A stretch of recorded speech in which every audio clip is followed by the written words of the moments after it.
시청자 여러분 안녕하십니까? 박민영입니다. 최근 국내 증시는 미국 증시와 괴리를 많이 보여줬었죠. 오늘도 그 흐름이 여지없이 반영되고 있습니다. 뉴욕 증시는 올라서는 움직임, 우리 장도 상승 출발을 했었으나 이내 상승분을 반납하고 있는데요. 왜 그런 흐름이 나타나고 있는지 자세하게 짚어보도록 하겠습니다. 자, 박앵커의 퇴근 전 오늘의 이슈는 이겁니다. 공부 스트레스는 공부로 풀어야 한다.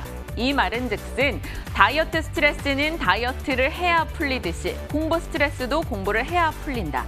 우리가 굉장히 어렵게 느끼고 있는 분야가 있습니다. 바로 반도체죠. 반도체는 용어도 너무 어렵기 때문인데 이러한 이슈들 들여다보면서 그 스트레스 한번 풀고 관련한 기업들 뭐가 있는지 들여다보도록 하겠습니다.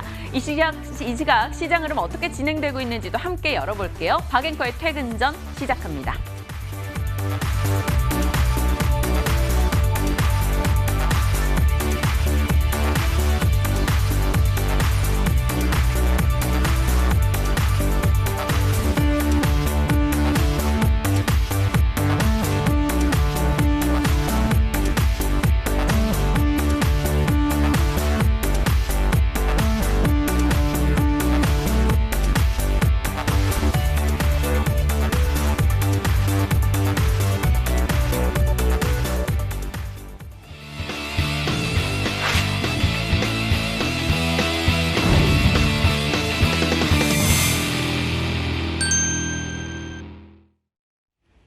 오늘 시장 분위기 어떻게 진행되는지 보기 전에 이건 체크하고 가겠습니다. 최근 들어서 중국의 주가지수나 환율 놓고 봤을 때 국내와 비슷하게 흘러가고 있습니다. 상관관계가 코스피와 중국 상해종합지수가 높아지고 있다는 것, 최근에 유사한 흐름이 나타나고 있죠. 올해 들어서 이러한 흐름이 강화되고 있다는 건 중국장 이슈와 중국장 긴축 이슈, 각종 갈등 이슈에 우리가 민감하게 영향을 받고 있다는 게 되겠죠.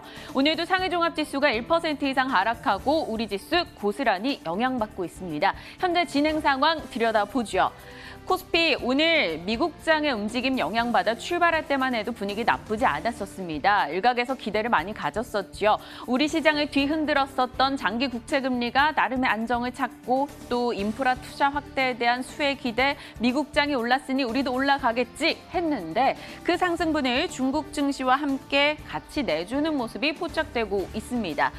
일단 중국에서 위구르 인권 문제가 부각되면서 서방 국가에서 중국에 대한 강경한 비난의 목소리를 내고 있고 제재 이슈까지 나오다 보니까 중국 측에서도 강경 대응을 하겠다라고 이야기를 하고 있죠. 그러한 영향을 받는 걸까요? 또 유럽권의 코로나 확진자 수가 또 늘고 있다라는 영향도 받는 것인지 투자 심리는 위축되고 있는 오늘입니다. 지금 1% 정도 하락하고 있네요. 3,006포인트로 3,000선 종가선까지 이탈할 수 있다라는 두려움까지 생기고 있습니다. 지켜봐야겠습니다. 자, 수급 상황 들여다보죠. 외국 인가기관이 동반해서 매도로 3거래 연속 내놓고 있습니다. 외국인은 철강이나 건설 쪽을 제외하고 거의 모든 섹터로 매도하고 있는데요. 외국인 측에서 우리 대형주 비중이 많이 있는 IT나 운수 장비 쪽을 매도하면서 역시나 지수에 부담이 되는 거겠죠. 그들이 사고 있는 건 여전히 경기 민감 종목들 되겠습니다. 기관 측에서도 연기금이 5거래 연속해서 매도하면서 부담이 되고 있습니다. 개인들은 사고 있으나 9,400억 정도 시장을 방어하진 못하고 있네요. 자, 그럼 연기금이 한 달 동안 2조 2천억 정도 매도로 대응을 했는데 그들이 많이 샀던 종목, 많이 팔았던 종목을 정리해봤습니다. 그들이 한 달간 많이 샀던 종목으로는 포스코, 롯데케미칼, S-오일, 한국조선해양 등의 화학 섹터, 철강 섹터, 조선 섹터, 경기 정상화 기대감이 있고 실적이 나아질 것이다 언급이 됐던 종목들을 샀었죠.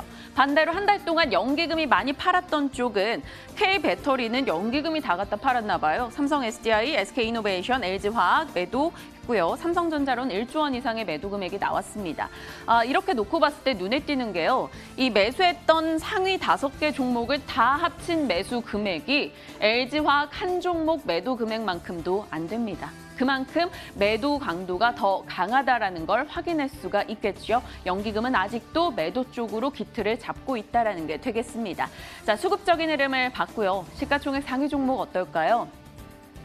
삼성전자는 3월 들어서 82,000원권에 누가 발목 못을 박아둔 느낌이에요. 계속 이 부근에서 움직임 이어갑니다. 오늘도 보합권, SK하이닉스도 이틀 연속해서 하락하면서 지금 14만 원권 아래에 가 있네요. 13만 4,500원. 증권가에서는 계속 목표 주가 18만 원을 외치고 있는데 언제쯤 가줄까요? 지켜봐야겠습니다.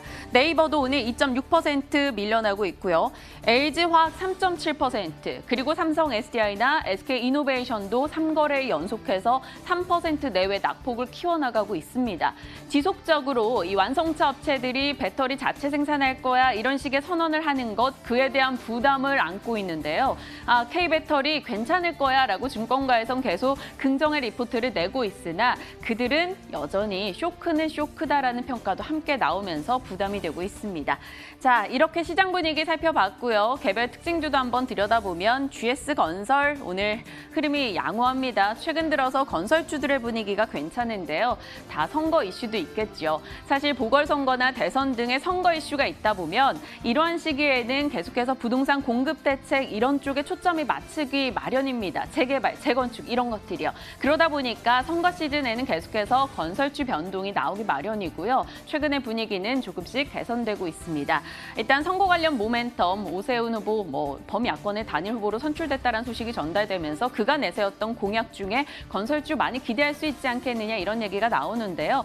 이슈 타고 움직이긴 합니다만 분명히 개인들의 매매에는 주의는 필요하겠죠. 건설주 대표적인 GS건설도 분위기 나쁘지 않습니다. 작년 이맘때 GS건설 10,000원대였는데 참 많이도 올라와 있네요. 지금 42,250원 진행이 되고요. 오늘도 3% 이상 상승 확인됩니다. 자, 코스닥도 보겠습니다. 코스닥의 흐름도 최근에 좋았었죠. 대형주가 정체되면서 조금 반사이익도 보는 듯했고 개별 종목 기대감도 분명히 안고 있었습니다. 8거래 연속해서 상승을 했었다가 오늘장은 이내 9거래일 만에 하락 전환하는 모습 포착이 되네요. 1% 정도 밀리고 있습니다. 하락 종목 개수가 시간이 갈수록 조금씩 늘어나고 있고요. 지금은 946포인트, 950권을 놓고 계속해서 등락을 반복하고 있습니다. 코스닥 쪽에서 그래도 분위기 좋은 종목들도 분명히 있겠죠. 이 종목이 오늘 강하게 올라가더라고요. 오늘 1시 30분경에 갑작스럽게 급등을 하기 시작하면서 조금 전에 상한가 들어갔습니다. 급등 VR가 걸렸다가 지금은 상한가 7,730원. KT 1,300만 가입자를 기반으로 해서 KT가 만들었던 KT 스튜디오 진이 콘텐츠 기업이죠. 여기에 우리는 콘텐츠를 다 투입해서 IP를 확보해서 콘텐츠 공룡 기업으로 키울 거야 라고 KT의 강한 의지가 피력이 됐고 진이뮤직 함께 올라갔습니다. 오늘 급등으로 이어지고 있는데 장 마감까지 풀리지 않을 것인가, 내일 또 추가 상승 가능할 것인가 지켜봐야겠습니다. 개별 특징들까지 들여다봤고요. 오늘 이슈 열어보시죠. 반도체입니다. 앞서 언급드린 대로 공부 스트레스는 공부로 풀자고 반도체 메모리니 비메모리니 시스템 반도체니 여러 가지 말들이 나오잖아요. 지금 막 주식시장에 들어오신 분들이 그걸 굉장히 어렵게 느끼시더라고요. 그런데 우리 삼성전자나 SK하이닉스는 많이 투자했고요. 왜 그럴까요? 반도체에 대한 이슈가 핫하기 때문에 알아야 되기 때문입니다. 오늘 관련한 내용들을 좀 간략하게 정리를 해봤어요. 먼저 반도체 산업구조 이해를 해보죠. 지금 반도체 시장은 크게 메모리 반도체와 비메모리 반도체로 나뉩니다. 메모리 반도체는 우리가 흔히 아는 D램과 낸드 플래시, 데이터를 저장하는, 기억하는 기능으로 생각하시면 되고요. 비메모리 반도체는 흔히 시스템 반도체라고 표현을 하죠. 응용이나 조금 더 한 단계 고차원적인 두뇌를 쓰는 역할의 느낌이라고 생각하시면 될 것 같아요. 이 메모리 반도체는 우리 한국이 굉장히 강하죠. 이 생산 툴을 생각했을 때요. 제가 적절한 비율을 고민하다가 신발을 떠올렸어요. 메모리 반도체는 표준화돼 있고 규격화돼 있습니다. 235, 245, 250 신발 사이즈 만들어주세요. 이렇게 표준화된 걸 보내면 소품종 대량 생산이 가능하죠. 그런데 비메모리 반도체는 수제화라고 생각하시면 될 것 같아요. 박민영 앵커 발에 맞는 신발, 안신 앵커 발에 맞는 신발을 만들어주세요라고 요구를 하는 거예요. 5G용 반도체 혹은 자율주행용 반도체를 만들어주세요라고 얘기를 합니다. 그러다 보니까 품종은 다양해질 수밖에 없겠죠. 다품종 소량 생산을 하는 게 바로 비메모리 반도체입니다. 일단 이거 기억하시고요. 그렇다면 반도체 기업에는 어떤 유형이 있을까요? 세 가지로 나눌 수 있겠습니다. 설계하는 쪽, 생산하는 쪽, 그리고 설계와 생산을 다 하는 쪽. 설계하는 쪽, 박민영 발가락, 엄지발가락이 더 크고 235 사이즈야, 발볼이 좁아. 이렇게 설계를 보내면 네, 그래서 저희가 만들어 드릴게요. 라고 생산하는 쪽이 바로 파운드리예요. 팹리스 쪽이 설계하는 거, 그동안 설계는 미국이 굉장히 강했었고요. 받아서 위탁 생산해서 만드는 파운드리, 최근에 굉장히 핫하죠. 대만의 TSMC가 절대 강자입니다. 그리고 생산과 설계를 모두 다 할 수 있는 쪽이 바로 삼성전자, 인텔이 되겠습니다. 이제 잠시 기본 개념들을 짚고 본격적인 이야기 한번 가보도록 할까요? 지금은 반도체 생산은 과거 대비 미국에서 아시아권으로 많이 이동했습니다. 미국 반도체 생산 비중은 나날이 줄어들어 있는 상황, 아시아가 세계 반도체 생산의 80%를 차지하고 있습니다. 그 역할은 바로 삼성전자와 대만의 TSMC가 하고 있는데요. 앞서 언급드린 대로 D램이나 낸드 플래시와 같은 메모리 부분에서는 국내 1위 삼성전자, 세계 1위 삼성전자, 2위는 SK하이닉스입니다. 그리고 비메모리, 이 파운드리 분야에서는 대만의 TSMC가 압도적인 1위, 그리고 삼성전자가 열심히 추격을 하고 있습니다. 이 반도체 생태계 변화가 최근 나타나고 있는데요. 이어서 한번 가보겠습니다. 체인지해보죠. 반도체 생태계에서 최근에 주목받고 있는 건 설계에서 생산 중심으로 이동하고 있다는 게 되겠습니다. 미국의 기술 기업들이 반도체를 다 직접 설계하면서 설계를 맡기지 않는 거예요. 우리 입맛대로 설계를 해서 보낼 테니 내 입맛대로 생산해줘라는 요청을 하는 겁니다. 그래서 파운드리 업체들이 크고 있는 거죠. TSMC와 같은. TSMC는 정말 신의 한 수를 던졌어요. 우리는 고객과 경쟁하지 않을 거야. 너희들이 만들라고 하는 그대로 만들어줄게 라고 합니다. 이 말은 즉슨 삼성전자에게 맡기려고 생각을 해본다면 삼성전자는 설계도 하고 생산도 합니다.